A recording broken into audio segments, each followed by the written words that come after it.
Welcome. This is Dr. Nettleman bringing you For Your Health. We have another program that I hope will be interesting to you. We have as our guest today Dr. Janet Limke. Janet, you've been on the program before. I welcome you.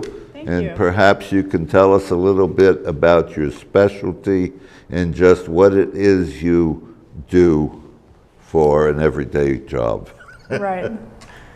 I'm the medical director of the Spine Center at South Shore Hospital, and I'm a physiatrist.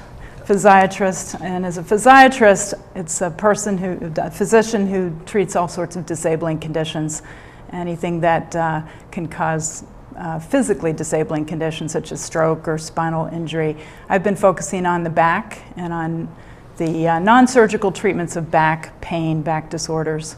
Primarily, yeah. Now, we shouldn't, the viewers shouldn't confuse this with psychiatry. This is physiatrist. Correct. Physiatry. Correct. Physiatry. And otherwise known in my old days of PM&R, physical medicine and rehabilitation. Right. So you're first a physician, an MD. Right. And this is a specialty.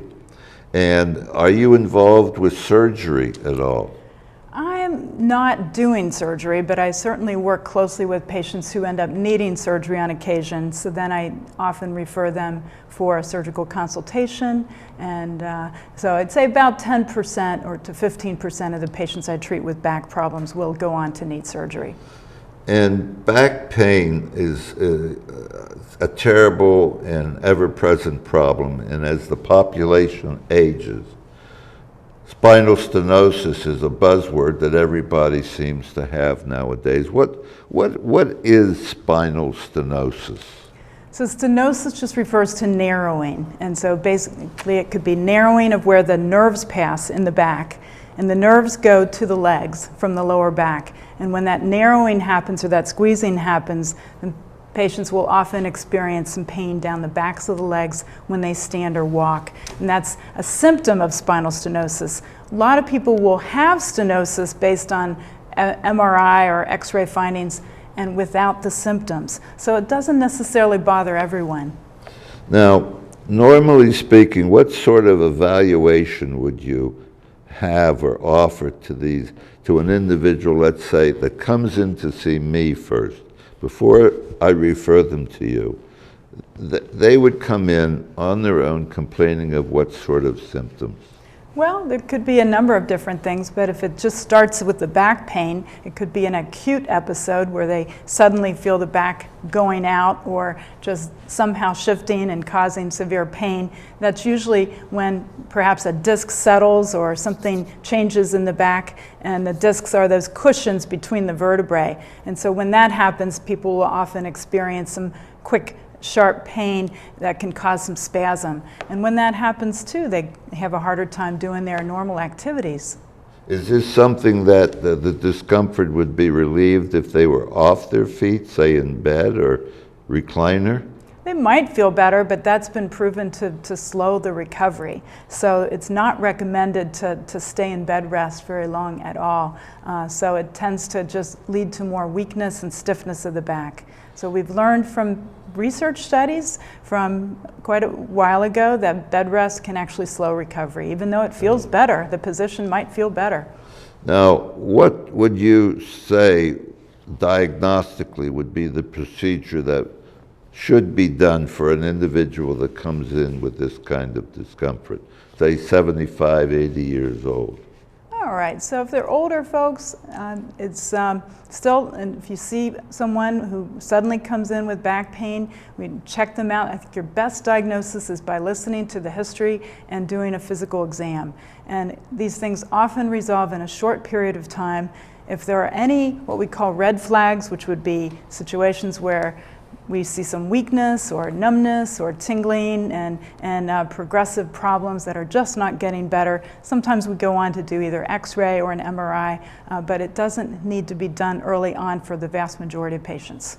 And what would you find on an X-ray? The X-ray would be of the low back, I presume. If it's a low back pain, it would be of the low back. You basically X-raying whatever part of the spine bothers them.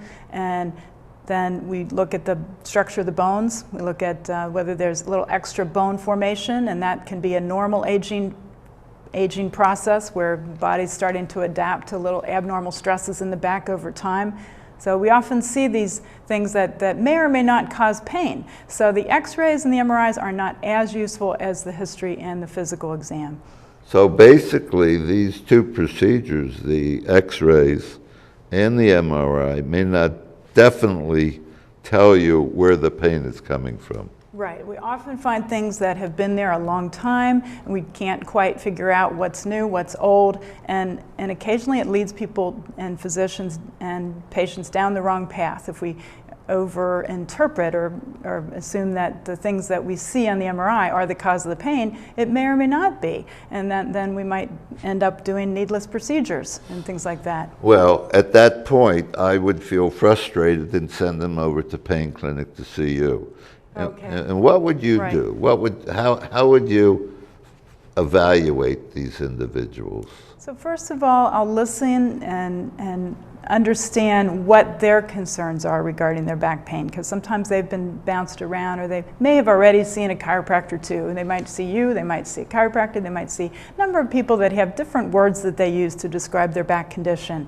And they often come in a little bit confused. So I listen to what their concerns are, then I ask if they have any of those neurologic symptoms that make me a little more concerned that there might be a nerve injury, and such as numbness, tingling, weakness, and then I examine them.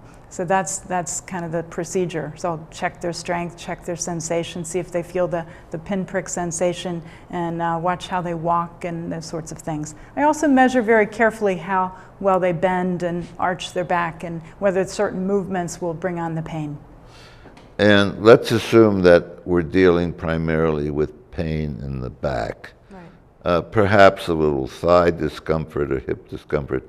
What would you do next? If they have had an X-ray or MRI scan, I often show them the pictures, and I help them understand what that means. And because they might have been told they've got a lot of arthritis in their back, right, or a lot of this, a lot of that, and then they become fearful sometimes. So some people really don't like to hear that, and then I'll just describe the changes, and if the changes are consistent with what I see for their age, then I just say, this is normal for your age. This is not an unusual destructive arthritis affecting your spine. And I'll show them the pictures. I'll show that everything might be lined up properly, that maybe there's a little settling going on, but try to give them the words that help them feel more confident that their back isn't falling apart. Do you feel that an MRI is necessary for all the patients, for most of the patients that you see at the pain clinic? Well, I see them at the spine clinic, by the way. Spine yeah, clinic. And so that's a slight distinction. We do use the pain clinic too at South Shore Hospital when injections are necessary. Okay. So at the spine clinic, I don't think an MRI is usually necessary for straight back pain, but if it's been on and off over the years, they often have one that's been done, for one of their episodes in the past. So we'll talk about it if they have some anatomy that we can look at. So no, it's often not necessary, and in fact, it can lead to, like I said, needless tests and needless concerns. And a lot of times, if they do get an MRI, the findings will be a disc bulge versus a disc protrusion versus a disc extrusion. Right. Could you distinguish those for us? Absolutely. So let's Please. go and use the slides now. So let's see, here we go. Sorry. Jerry, could we go to the, there we are. So here's the anatomy of the back. That won't show up now. Okay, that's right. So we're looking at on the left, we're looking at the now you can show this. The vertebrae stacked up, 5 different vertebrae affected in the lower back. Can you get a close-up of this? Of the spine? If it's not possible, okay. Okay. Okay, I guess not. Is there a way to use a pointer with this? No. No, okay. So the discs in between are are noted as blue, and then the yellow portions behind the disc are the nerves coming out of the spinal canal. And if you look at the inside of the disc to the right, you'll see that the disc is made up of these circular bands that hold the pulposus, or the inside of the disc, in place. The annulus are the circular bands. Those can start to fray as we get older, and they can start to herniate, that cause a herniation of the pulposus. The top right. Yeah. Yep. Down below, down below the disc that we've talked about is the vertebrae. It's made up of that box shape in the front and the arch in the back with the articulating facet joints. And that's how they connect. Then in those facet joints, those can sometimes get arthritic, and a little extra bone formation can happen, and sometimes the back pain can be worse when that's occurring. This shows an MRI, and on the MRI image on the right, the bottom two discs are a little darker than the ones above. What is the white that's going from top to bottom? That's a side view of the back, so we're actually cutting right through the spinal canal. So the white line, the tube that you see, is the space for all the nerves. And this person's space is quite generous. It's fine. There's no stenosis. There's no squeezing of the nerves.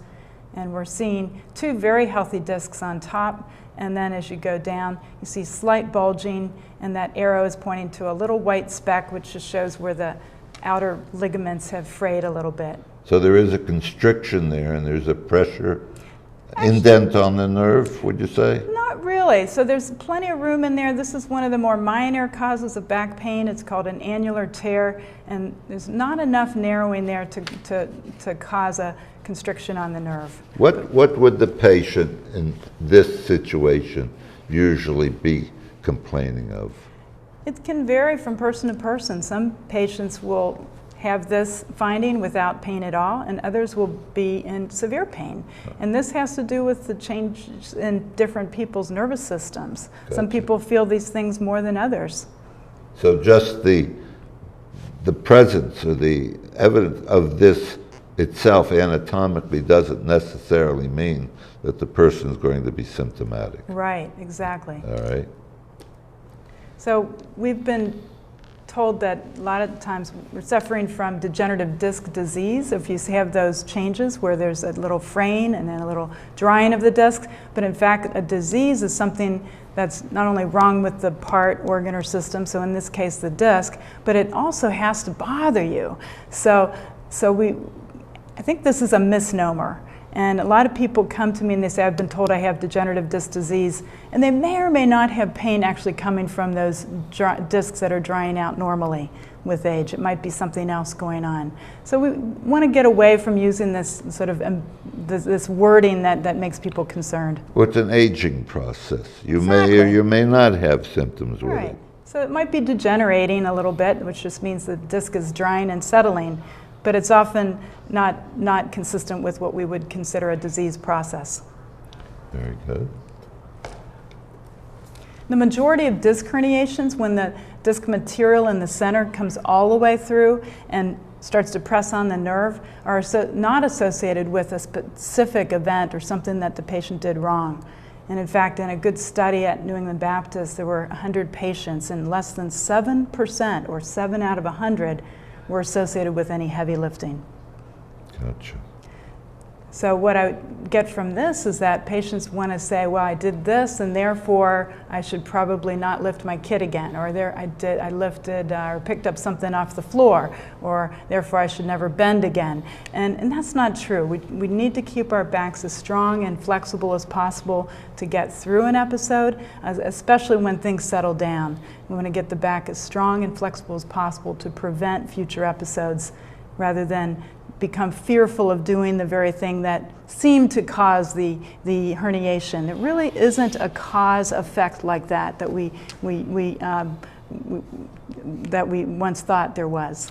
Many older people with back aches how frequently or they will volunteer that if they go into a supermarket and have a cart in front of them that they hold on to, Right. they walk comfortably. That's right. But if they stand in line to check out, where they're standing erect and not moving, their back starts to hurt them. That's true. What's happening there? So if it's an older person who's leaning on a cart, the spinal canal actually closes down when you stand upright. So if you can look at the spine model here, when it's upright like this, there's less room there. You don't see the yellow as well. The yellow is the spaces for the nerves. If you bend forward though, so bending forward opens up the spinal canal. You can see more yellow. You can see a little more openings there. It actually frees up the nerves and they feel more comfortable. So that can explain some of that problem. Okay, thank you. So there are a lot of myths out there. We often think that running is bad for a sore back. We think that the pounding of the pavement is bad. But there actually was a good study done that kind of counters that. And so I'm really happy to work with runners who have loved to do that for a sport, who may have had a back injury and they need a little help getting back into running. They need some confidence. When they look, this is a little different age bracket. Exactly. So not necessarily. You'd be surprised how many older folks I see that Really? enjoy running well into their 70s or so. Okay. So, but anyway, when we looked at when radiologists looked at the studies of people who are runners versus those who are not runners, they didn't see any more disc degeneration in the long distance runners than the sedentary individuals. It looked about the same. Back changes happen with runners just as it does with sedentary individuals, but the runners had less pain. And we think that might be because runners stimulate their own endogenous endorphins, which is our own body's ability to control pain. This is the back. Yes. What about the knees and the hips in runners? It's not a huge problem as you might think. And so the runners do tend to have a little more wear on their knees and hips, but what's more important is weight. So if running is controlling the weight, then I think that's probably more of a factor. The running motion is not as much up and down as it is of propelling forward. Okay. And it's a sine curve. It's a fairly smooth sine curve. And keeping a joint lubricated and loaded and you know, the compression and relaxation can actually help maintain a joint's health. We know that people with chronic back pain tend to limit their activities and their backs tend to get stiff and weak. And with that added stiffness and weakness, that too can feed back onto the pain and cause more pain. So as soon as you limit your activities, your back getting weaker, stiffer, it will actually then feed back and cause even more pain.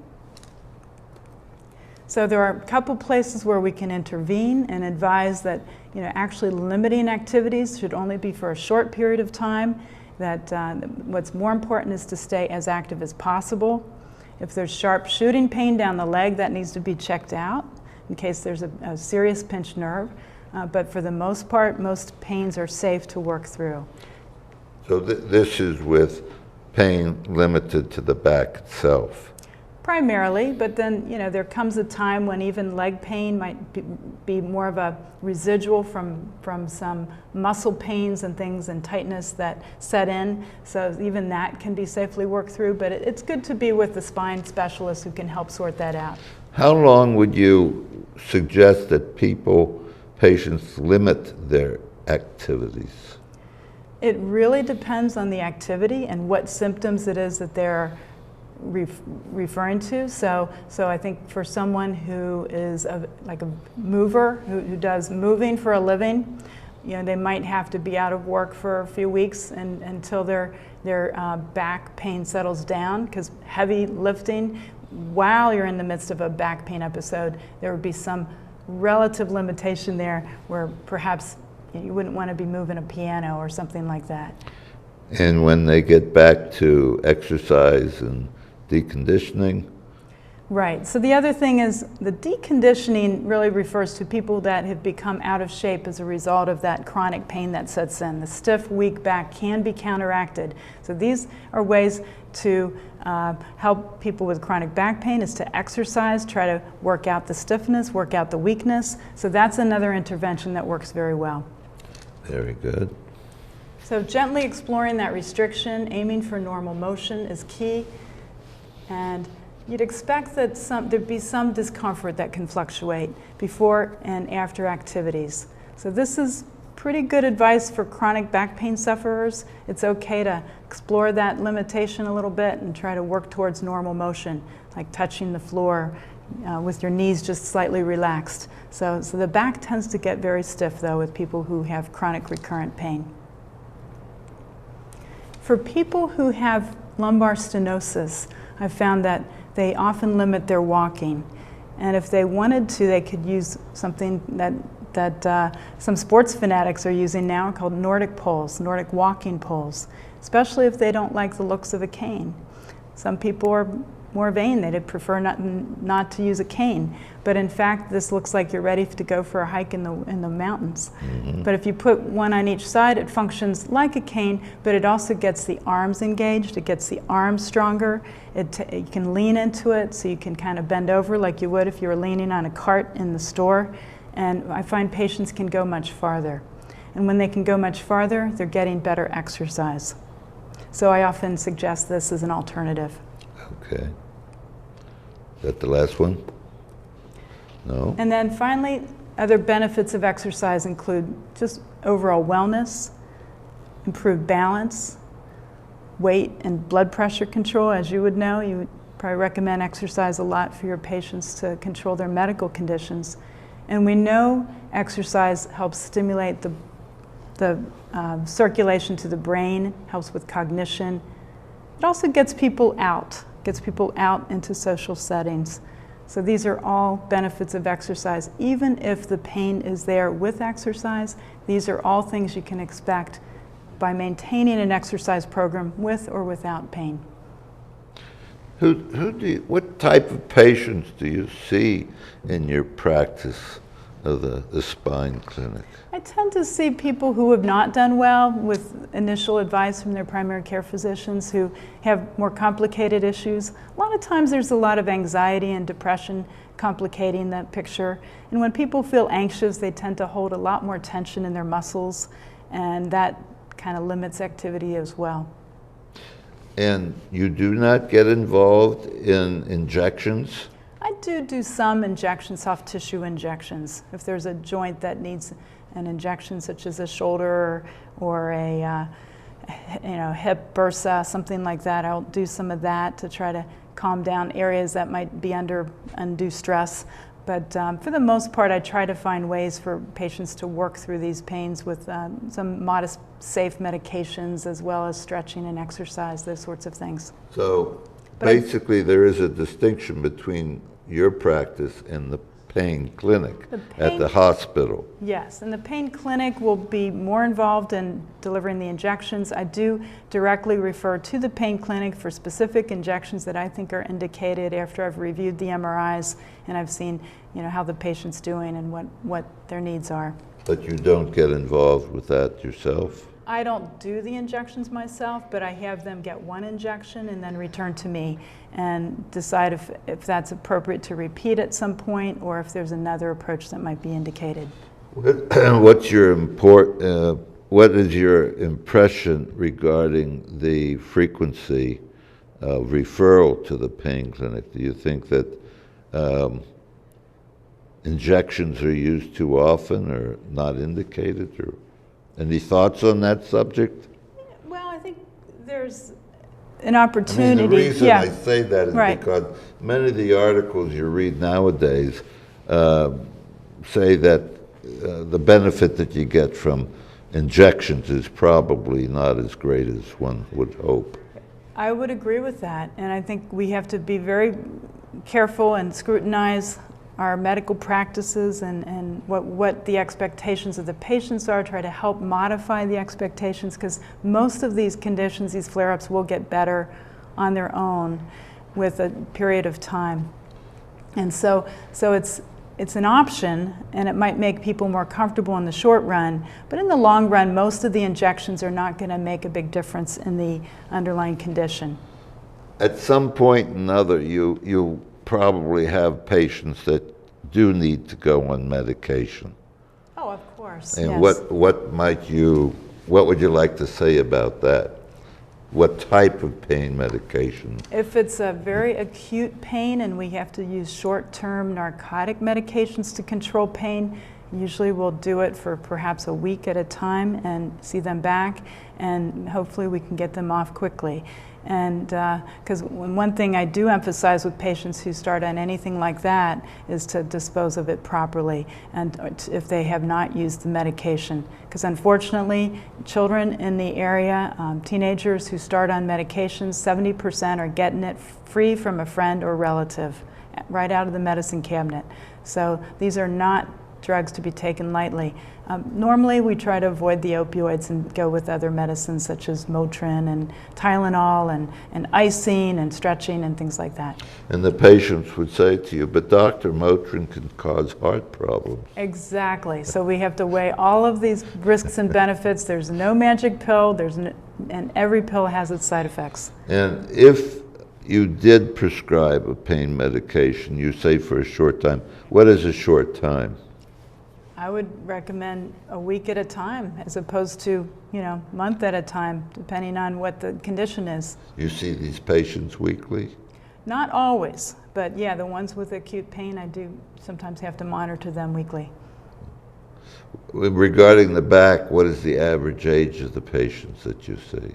That's a tough one. Probably mid-40s. Really? Yes.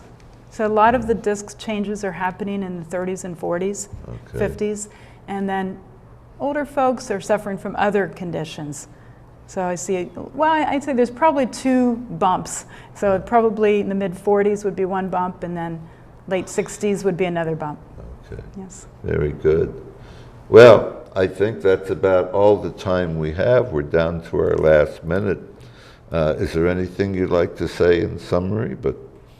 Thank you for the opportunity to come here and share this important information. We're learning things all the time. It's been a pleasure having you here, and you did bring something that perhaps we can show this. Just what is that? So this just is from the DA's office, and it's information regarding the top sources of first-time drug users. From the District Attorney Michael Morrissey. Right. And it has to do with, again, drug abuse and drug use. So we have to be responsible with how we store and take care of our medications. Very good. Thank you. Again, once again, I thank you, and this has been For Your Health with Dr. Limke and Dr. Nettleman. Thank you.